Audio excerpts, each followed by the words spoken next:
একটু আলাপ করি চলেন চলচ্চিত্র শিল্পী সমিতির নির্বাচন নিয়ে। চলচ্চিত্র শিল্পী সমিতির নির্বাচনে বাপ্পারাজ দাঁড়াইতে চাইছিলেন, পরে আর দাঁড়াইলেন না।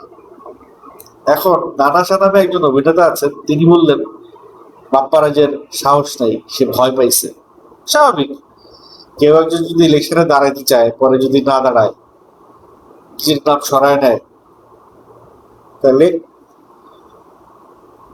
প্রতিপক্ষ বা যে কেউ এই কথাটাই বলবে যে সে ভয় পাইছে। আমার মনে হয় বাপ্পারাজ এই কারণেই বসে পড়ছেন যে তার লেভেলের, তার স্ট্যান্ডার্ডের বা তার চাইতে বড় স্ট্যান্ডার্ডের বড় স্টারডম দিয়ে বা স্টারডম ওয়ালা কোন শিল্পী এবার শিল্পী সমিতির নির্বাচনে দাঁড়ায় নাই। দুই একজন যারা দাঁড়াইছে তাদের উপরে বেস করে নির্বাচনটা অত জমবে না। দেখেন, দিন শেষে শিল্পী সমিতির নির্বাচনে যদি বিশা সওদাগর, যদি দীপজল, যদি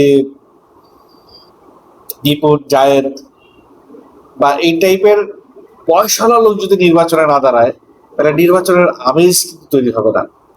দিন শেষে নির্বাচন মানেই কিন্তু পয়সা, নির্বাচন মানেই টাকা পয়সার খেলা। এই নির্বাচনে ওইভাবে টাকা পয়সা উড়ানোর মতো কোনো ক্যান্ডিডেট নাই, সবই দরিদ্র ক্যান্ডিডেট।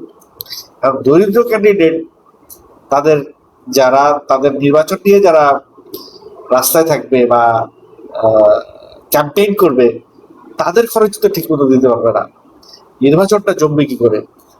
এই কারণে আমার মনে হয় অতীতের তুলনায়, অতীতে যে কটা চলচ্চিত্র শিল্পী সমিতির নির্বাচন হয়েছে সেই তুলনায় এইবারের নির্বাচনটা অতটা জমজমাট হবে না। তার উপরে অনেক শিল্পী এখন বিদেশে, রিয়াজ নাই, ফেরদৌস নাই, এরা তো পলাতক।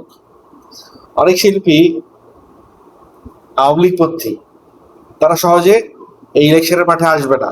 অর্থাৎ একটা বড় অংশ, শিল্পীদের একটা বড় অংশই এবার নির্বাচনে মুখ দেখাবে না, সামনেই আসবে না। কারণ তাদের একটা ভয় আছে, গ্রেফতারের ভয়, ধরা পড়ার ভয়। সেই জায়গা থেকে আমার মনে হচ্ছে যে এই ইলেকশনটা অত জমজমাট হবে না, এবং বাপ্পারাজ ওই কারণেই হয়তো নিজের নামটা ওখান থেকে সরিয়ে নিয়েছেন যে এত এমন এমন লোক ইলেকশনে দাঁড়াইছে যাদের সঙ্গে বাপ্পারাজ হয়তো নিজের নামটা রাখতে চান না। হইতে পারে, এটা আমার ব্যক্তিগত অ্যানালাইসিস।